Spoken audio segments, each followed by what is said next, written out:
Hello, dear friends. Hi, how are you all doing? My name is August. This is Cozy Rosie Reads, and this is all the books that I read in the month of August. It's been a little bit since I have made a video. I took about a week off of BookTube unintentionally. I actually tried filming this video several times, but life got a little chaotic. I just felt like it was time for me to start a clean slate, take a week off, and to kind of have like BookTube meet me where I'm at rather than me accommodating my entire lifestyle to meeting BookTube, if that makes sense. So here I am. I really wanted to share, even though we are already in the second week of September, all the books that I read in August. I still want to continue with sharing all the months of reading that I've done because there are some really wonderful books in here that I feel like need to be highlighted and talked about. So we're gonna go ahead and chat about it. Hey friends, editing August here. I think I've gotten so accustomed to the amount of street traffic that is on my block, unfortunately, that I no longer can even hear or recognize how much sound is in the background. I've tried removing it in the background of this video, but unfortunately, like, it is I really wish I noticed. There's another one. I swear we are in the worst position ever. Like every single car that comes by, you can hear it. So I just really apologize for the quality and the audio quality of this video. Like I am so frustrated about it. It's so hard to film. This is why it's taken me so long to film, because every time I film, I have to stop for minutes on end waiting for traffic to go by, trucks and motorcycles. So I'm so sorry. It's so frustrating. It's getting harder and harder for me to film lately because of this, so I'm sorry. I hope you still like the video. So the month of August for me was actually the most difficult reading month that I've had in a while. It was very difficult for me to feel motivated or inspired to read. I didn't really feel like I could make reading a super big priority in my life. I just was filled with a lot of anxiety in the month of August. So that definitely was reflected in my reading. I only read a total of 7 books, which is not bad at all. Like 7 books is really good, but for me that's like the lowest that I've read in a really long time. Regardless, I did read some fantastic books. I think majority of these actually are a part of like dedicated reading vlogs that I've done, because I do have weekly reading vlogs. So if you are up to date with me, you've probably seen me talk about these before, but I definitely wanted to reflect on them,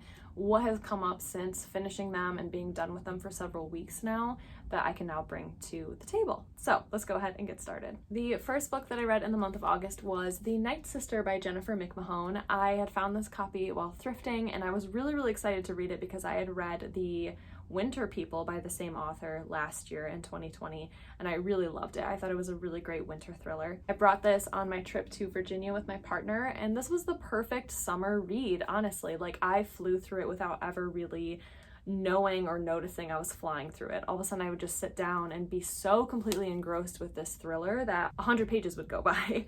And I really needed that. I wanted that fast-paced thriller. I wanted something that will keep me on my toes and keep me really engrossed and entertained. So this book follows a trio of 3 best friends in this small town in Vermont and this motel called the Tower Motel, where their families and pasts have resided, and there's some horrors and mysteries related to this Tower Motel. This book bounces chapters between the 1950s, 1980s, and then early 2010s, and I just thought it was so fun. I love that Jennifer McMahon spends a lot of her like mysteries and thrillers on female friendships and sisterhood. I love that element in books in general, but to add it into a thriller just like really adds this like special element to me. And some very atrocious, horrible things happen at the Tower Motel that is an instant mystery.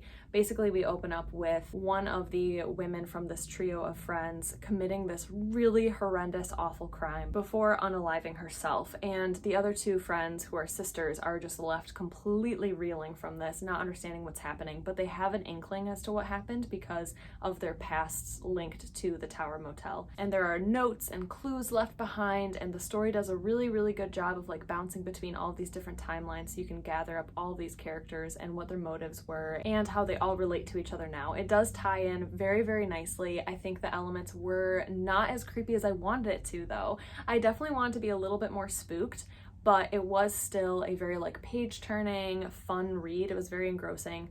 A perfect book to read on like a summer vacation somewhere. I think this is a book that you could easily finish in like a few days while at a cabin, a little isolated, or camping in the summertime. It does take place a lot during the summer, so like the vibes were great, but overall I did only give it 3 stars just because it didn't really stick with me. I didn't really feel emotionally connected to any of the characters. When the twist was revealed, I just didn't really like it a whole lot. I won't spoil anything, but it definitely alludes to like some paranormal horrors, and I did not know while reading it if it would stay paranormal, if it was more psychological. And I do wish in hindsight there was a little bit more of a battle between like the psychology elements versus paranormal elements. I wish it was kind of questioned a little bit more. So overall, 3 stars, not a bad book. I did really enjoy it while reading it on a little summer vacation. I think it was a really good reprieve from what I was reading at that time. So there is The Night Sister. Next, I read a book that had been on my TBR for a very, very long time, and that was Call Me By Your Name by André Aciman. I've seen the movie before reading this book. I have known for a long time that I wanted to read the book for my own opinion and I could gather my own thoughts on it. And it really did not wow me. I'm so sorry, but like I'll just start off with that. It really didn't wow me. I do think that the writing was beautiful, but I think it did do a really wonderful job of like the most leisurely, luxurious summer you could ever imagine. Relaxing on the Italian Riviera, no to-do lists, nothing to do, like just listening to music and swimming and relaxing and going for bike rides into town. I love the elements of this, and I love the summerness. Let's backtrack real quick. So if you don't know, this book follows a young boy named Elio who's 17 years old, and he's staying with his family on the Italian Riviera, and it's a very leisurely, very summer, very highly intellectual family, and they hire an intern every summer to stay with them. And this summer comes an American named Oliver, and he is 24 years old, and he and Elio have this kinetic relationship. And André Aciman, hats off to him. He really did a wonderful job of being in Elio's head, writing from this lust-filled teenager's perspective who is so hyperfixated and obsessed with Oliver. So it definitely felt a little tedious to read because of Elio's obsession with Oliver. Like, I got it. I understood. He understood the assignment. He delivered. You could definitely feel the lust, the magnetism, the kinetic relationship, the sparks, the sexual tension. Very, very palpable. I don't read a lot of steamy, smutty books, but this was very passionate, very smutty, very steamy and sexy, and you know, it really wasn't my favorite. I didn't quite enjoy it. I do see why a lot of people like this though. It is very romantic. It romanticizes summer and teenage lust and relationships. I think the writing was really well done. It was pretty accessible. It was beautiful. It was very languid. But the amount of times where it's just Elio's perspective as he spirals into this infatuation with Oliver was just a little repetitive and tedious for me, and I just didn't quite click with it. So overall, I did give it 3 stars. It was not my favorite book.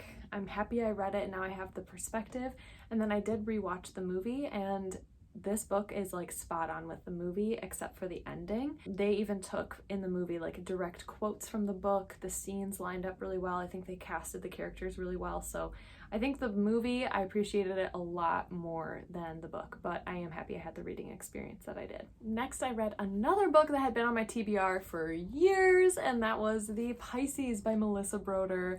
I am so happy I got my hands on this copy and I was able to read it because oh my gosh, this was finally a 5-star read. It has been a long time this summer since having a 5-star read that I can remember, and I love it and I cherish it. This really took me by surprise though. I went in with really high expectations, which I tried to dim down because I was like, ooh, maybe it's not as good as I'm like hyping it up in my mind to be, but it really delivered. After a few points of like touch and go of like, ooh, do I even really like this? Do I like this? So this book follows like a 30-something-year-old woman named Lucy. She's reeling after having a relationship with a man for 8 years, and they have broken up, and she decides to dog sit for her half-sister in California. So she moves out there as a way to kind of get away from her life and all the depression that's followed her after this breakup. And in doing so, she goes to the beach and meets this merman, and they strike up a relationship. But what this book does so incredibly well is modern woman taking on hookup culture, dating apps, having a lot of like very open sex scenes. And I really found it cringe because that's just me personally, but it did describe like the act of that as very anatomical. It was not romanticized. It was just described as like very hookup culture. There's no meaning attached to it. But she does struggle with a lot of like toxic traits. So she does go to this group for women about codependency and relying on partners to validate yourself. I think this was so funny. It was really smart. It was very, very emotional. The smut was a little intense for me. It definitely made me a little uncomfy, but the broader themes in this were just so relevant to today's hookup cultures and like Tinder and all of these different apps that you can choose from, and also like just relying on somebody else for your self-worth and getting validation through other people. I think it was just so spot on. I really related to Lucy as a character, and I definitely talked about this way more in depth in a reading vlog, so I'll link that down below so you can understand why I related to Lucy. But the broader like themes of love in this was so beautiful. It talked a lot about like sisterly love, friendship love, divine femininity, love for yourself, like this whole gamut of like nurturance and love and how we can provide it to other people or how we can accept it for ourselves through something that's not through a romantic lens, if that makes sense. So overall, 5 stars. I'm so happy I read this book. I loved it. It made me emotional, which is odd. I really don't think that was this book's intention, was to make its readers emotional, but it worked for me. And I'm just so happy I read it. I'm so happy I read it. I really loved it. The speculative fiction, the like magical realism, this merman, it was so freaking bizarre.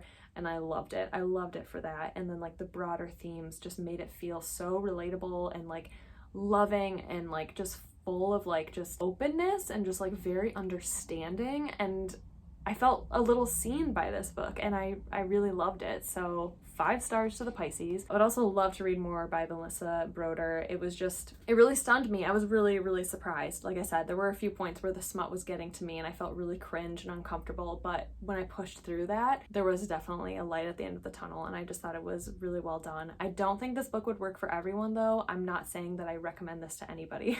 I don't think I can. I feel like you have to be a very specific audience or reader to like this book and to understand it and to enjoy it properly. So I'm not recommending it, but it really worked for me. So 5 stars, yay! Next, I listened to an audiobook over on Libby called Sleep Donation by Karen Russell. I found this book in the horror genre section, but I definitely don't think it should be classified as horror. This book had such an intriguing concept to me. I was absolutely in love with the concept, and I was really wishing for more to be done with it, but unfortunately it just wasn't. So this book follows a, 20, 30-year-old woman, I'm already forgetting her name, I don't know, who works for this clinic called like a sleep donation clinic, because in this either alternate reality or future, there is an insomnia epidemic where people are just not able to fall asleep for days on end, and it actually does kill people. So what this sleep donation does is they take sleep that is healthy sleep, they vet all of their donors to make sure they're a good match, they filter sleep, and then put it into insomniacs' bodies to hopefully save them.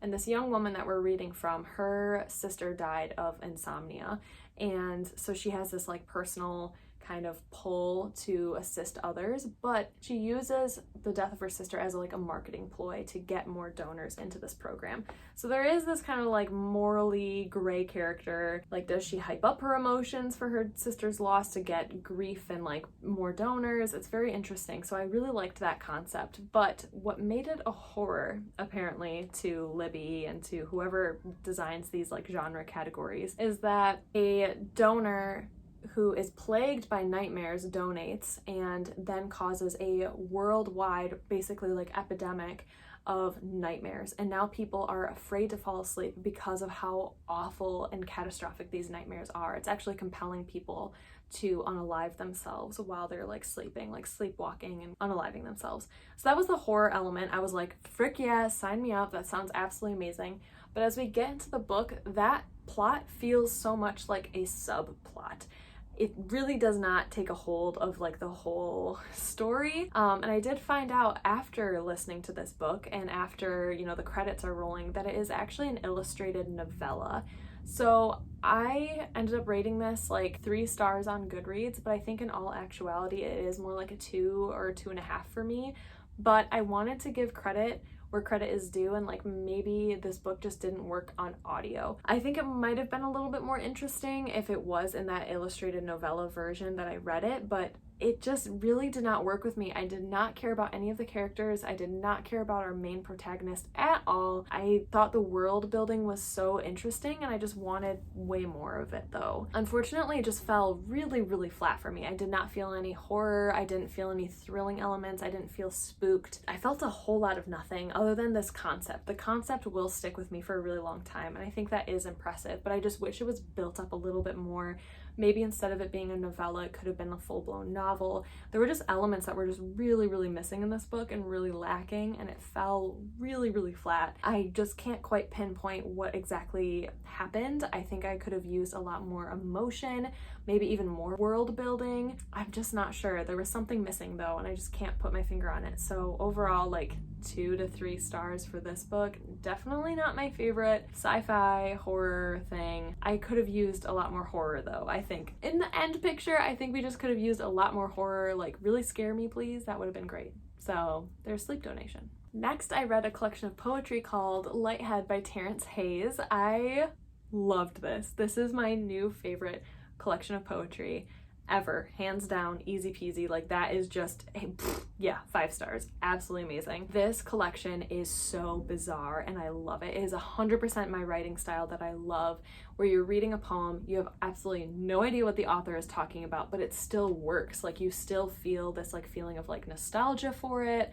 or recognition or relatability, or it's just so bizarre and surreal that it is just gorgeous with the language and the writing and like it, I don't know what it was doing, but it worked for me. Terrance Hayes also talks a lot in here about the history of slavery, the current Black family, what it's like to live as a person of color. There were a lot of really important topics in here mixed with these very surreal, fever dream, bizarre poems that really didn't make sense while reading them, but they still like packed such a punch. I annotated the absolute like crap out of this book. I loved it so much. It was just the writing style, the language choices, the word choices, all of it was absolutely like impeccable. It was so well done, immaculate. I love it. I want to read so much more by Terrance Hayes. I cannot recommend this poetry collection enough. I think way more people need to read it and hype it up and talk about it because it really seriously wowed me. So 5 gold blinding stars for this collection of poetry.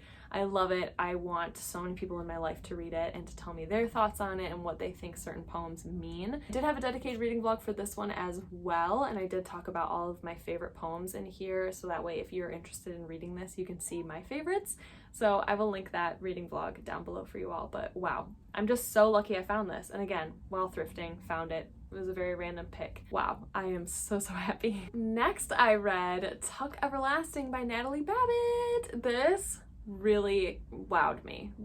I did not really know what to feel or what to think about this book before going into it. I just kind of thought like, oh, a piece of classic children's like middle grade YA literature. It would be interesting to read because I've heard about it so much, but I've just never read it. I was so pleasantly surprised, friends. This is like cozy cottagecore, secret garden, like flower fables, like all of these like quaint, cozy children's literature that has obviously, like very apparently a bigger moral about life and death, but it worked. It was so beautifully written and I really loved this. So this follows a young girl named Winnie, and we don't find out until later in the book that it takes place in the 1800s.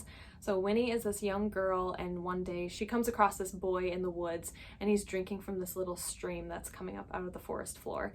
And when she witnesses this boy and his family, called the Tucks, kidnap her and tell her like, you can't tell anyone about this stream because basically it gives you eternal life and we have to live forever. We've been on this planet for a long time, for hundreds of years, and we don't want anyone else to know about it because this is honestly kind of a curse. And she can't quite understand because she's so young, like why living forever would be a curse. So there is this very long, deep conversations about the cycle of life, why things need to die in order for others to live. And it was just so beautifully done, though. It never felt preachy about its morals and its altruism kind of thing, but I just really loved it. I think the atmosphere, it all takes place in the month of August, and it's just like, it's hot and cozy, and there's these eerie woods and creepy people who have really bad intentions, found family, and it was just so pure. A lot of woodland critters and very deep, dark topics. So the balance of those two was just done so exquisitely well. Like, I am so thrilled that I read this. I think it's so important to read classic children's literature for that reason, to understand, I don't know, like, just to get a reminder of these like big moral things that you're learning as a child, but then still can use it today in your own life. It was just so well done and heartwarming and gorgeous, and it definitely made me want to read even more children's literature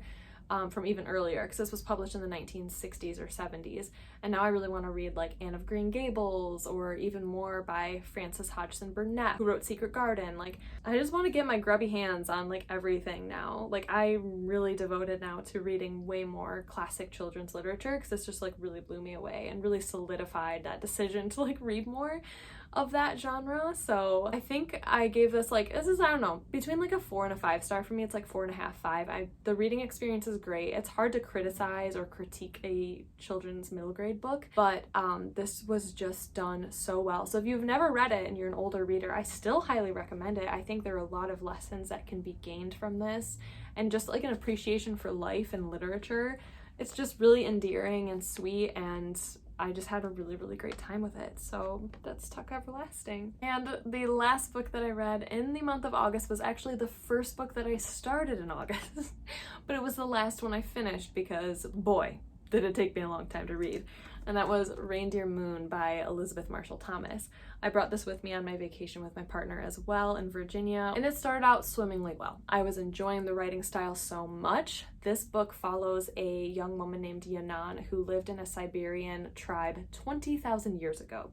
So there are saber-toothed tigers, there are these like megaloceroses, there are all these like prehistoric like animals walking around, like woolly mammoths, and it's talking all about her life as like living in this tribe and what life was like, how it was really legitimately survival of the fittest, like you either survive or you don't. And I really loved the languid, slow, literary fiction, moody, character-driven story. I thought it was really, really well done. It was very intentional, like I said, very quiet, slow pacing. But as my vacation went on, I definitely wanted something that was a little bit more page turning, so that's why I went to The Night Sister. So this took me a really long time to finish, just because I didn't really feel compelled to pick it up again. I really enjoyed it, but for some reason, maybe it was like the summer months, like, you know, summer is starting to wane in August, and I just wanted to like read as many like summary books as possible, and this is definitely much more of like a slower tempo, deep dive into character, personality studies, and settings. There's a lot of descriptions of flora and fauna and botany, and I love that stuff so much. But yeah, so in the very beginning, Yanan is like 12 years old, and she is told that she has already been married, even though there's no ceremony. She had no idea she has been married off to this boy in the tribe, and things just happen from there. And then as we get further into the book, we find out that Yanan has passed away in the future some point. So we're getting these chapters where we're reading from her as she is deceased and passed on as a spirit being resurrected into these different animals to then provide for the tribe. It is so interesting. The first time she's like transformed, she's a wolf, and she has to go hunt for the tribe to bring back food during a really cruel, brutal winter. I loved the shaman aspects in here, because the book just brought the shaman beliefs and the rituals to life, and all of their traditions of when somebody passes on were true in this book. Like, we value them and put them as like fact, and it's valid because Yanan is transformed into a spirit, which is what they believe. I thought it was just really cool. I really looked forward to the passages when Yanan was a spirit more than when Yanan was alive and walking around. There are a lot of content warnings for this book, though. I do have to say there's a lot of like animal sacrifice, a lot of descriptions of animals being killed and dying, because that's how they survived, was killing things for food and for meat and skin and warmth, and a lot of descriptions of that, which as somebody who does not eat meat was a little like nauseating. But then also there's a lot of descriptions of some adult scenes, of romantic encounters, or as they call it in here, coitus. It's a very quick and anatomical, where it's just like that is just something that is done to create babies. Like there's really no like passion or romance in it, which I thought was really interesting. But there's also a lot of descriptions in here on motherhood and going through childbirth, which is difficult to read about, and women dying during childbirth, stillborn babies and miscarriages. So just be cautious going into this, because there is a lot going on, and Yanan experiences a lot of trauma at a very, very young age. But due to their lifestyle of like always having to move, always having to provide and find food, as soon as you wake up you just have to go hunting or gathering and like be productive, be an active member of society, even when you're like only 10 years old.